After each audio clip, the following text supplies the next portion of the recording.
YS కుటుంబంలో ఇబ్బందికరమైన పరిస్థితి వైఎస్ విజయమ్మదే అని చెప్పాలి. ఒకవైపు కుమారుడు, ఒకవైపు కుమార్తె. సొంత పార్టీ కుమారుడిది. ఆమె అయితే షర్మిల కాంగ్రెస్ పార్టీ నుంచి లోక్సభకు కడప స్థానం నుంచి పోటీ చేస్తూ ఉన్నారు. ఇప్పుడు ఎటువైపు మొగ్గు చూపినా వైఎస్ విజయమ్మ మరో పక్షానికైతే తీవ్ర నష్టం కలుగుతుంది. ఒకవేళ షర్మిల కడప లోక్సభ స్థానం నుండి పోటీ చేస్తున్నారు కాబట్టి ఆమె వరకన్నా ప్రచారం చేద్దామా అని అంటే ఆ అంశాన్ని ప్రత్యర్థులు రాష్ట్ర వ్యాప్తంగా జగన్మోహన్ రెడ్డికి వ్యతిరేకంగా ప్రచారం చేస్తారు. అందులో అనుమానమే లేదు. వైఎస్ షర్మిల అనేకమైన ఆరోపణలు చేస్తూ ఉన్నారు. ఇప్పుడు ఆమెకు మద్దతుగా వైఎస్ విజయం వెళ్ళి అక్కడ ప్రచారం చేస్తే చూసారా, షర్మిల చేస్తున్న ఆరోపణలన్నింటికీ పరోక్షంగా వైఎస్ విజయమ్మ కూడా అంగీకరిస్తున్నారు. ఆమె కూడా జగన్మోహన్ రెడ్డి పార్టీకి వ్యతిరేకంగా కడపలోనే ప్రచారం కూడా చేస్తున్నారు. ఇది జగన్మోహన్ రెడ్డి పరిస్థితి, ఇంకా మిగిలిన ప్రాంతాల వాళ్ళంతా ఆలోచించుకోండి అంటూ ప్రత్యర్థులు ప్రచారం చేసేందుకు అవకాశం ఉంటుంది. దానివల్ల వైఎస్ఆర్సీపీకి ఎంతో కొంత నష్టమైతే కలిగేది. అయితే వైఎస్ షర్మిల ఇలాంటి ఆరోపణలు చేస్తూ ఉన్నప్పటికీ కూడా ఆ ఆరోపణలన్నిటిని అంగీకరించేందుకు, సమర్థించేందుకు వైఎస్ విజయమ్మ అయితే సిద్ధంగా లేరు. తన కుమారుడికి ఇబ్బంది కలిగించేందుకు అయితే ఆమె సిద్ధంగా లేరు అన్నది స్పష్టమవుతోంది. ఆమె అమెరికా వెళ్ళిపోయారు. తటస్థ వైఖరి తీసుకొని ఎటువైపు ఉండకుండా అమెరికా వెళ్ళిపోయారు. ఎన్నికలు పూర్తయ్యే వరకు కూడా ఆమె తిరిగి వచ్చే అవకాశం కూడా లేదని చెప్తున్నారు. అంటే ఏ పక్షం తీసుకోకుండా కుమారుడికి కానీ కుమార్తెకి కానీ తన వల్ల లాభం వద్దు, నష్టం వద్దు అన్నట్టుగా ఆమె వైఖరి తీసుకున్నట్టుగా ఉన్నారు. ఇది ఒక రకంగా వైఎస్ఆర్ కాంగ్రెస్ పార్టీకి ఊరటనే చెప్పాలి. ఆమె ఒకవేళ ప్రచారానికి వచ్చి కడప వరకు ప్రచారం చేసినా కూడా షర్మిలకు మద్దతుగా జగన్మోహన్ రెడ్డి మీద, వైఎస్ఆర్సీపీ మీద ప్రతికూల ప్రభావం అయితే అంతో కొంత ఉండి తీరేది, ఎంతో కొంత.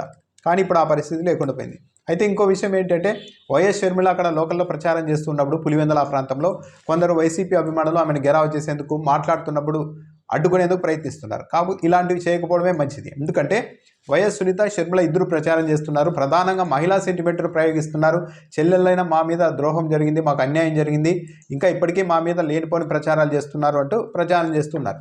ఇలాంటి పరిస్థితుల్లో ఇంకా వాళ్ళని అడ్డుకోవడం, వాళ్ళ సభలకి, వాళ్ళ ప్రసంగాలకి ఇబ్బంది కలిగించడం లాంటిది చేస్తే ఆ సెంటిమెంట్ను మరింత రగిల్చుకునేందుకు వాళ్ళకు వీళ్ళే చేతులారా అవకాశం ఇచ్చినట్టుగా ఉంటుంది.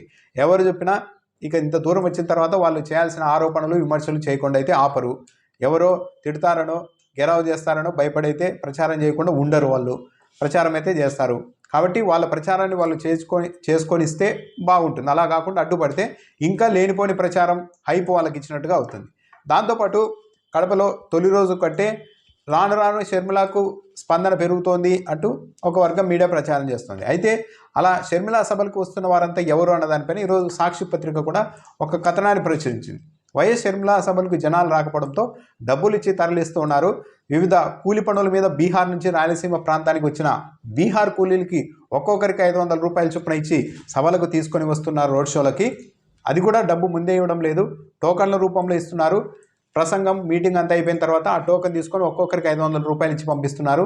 తులసిరెడ్డి మనుషులు ఈ పనిని పర్యవేక్షిస్తున్నారని కూడా సాక్షి మీడియా ఆరోపించడంతో పాటు ఆ బీహార్ కూలీల లిస్టుకు సంబంధించి లిస్టు చేస్తున్న ఆ లిస్టు జాబితాను కూడా ఒక ఫోటో రూపంలో సాక్షి ప్రచురించేందుకు కూడా ప్రయత్నించింది. సో ఓవరాల్గా అయితే వైఎస్ విజయమ్మ తటస్థ వైఖరి తీసుకోవడం అన్నది ఈ పరిస్థితుల్లో కాస్త వైఎస్ఆర్సీపీకి సానుకూల అంశమనే చెప్పాలి.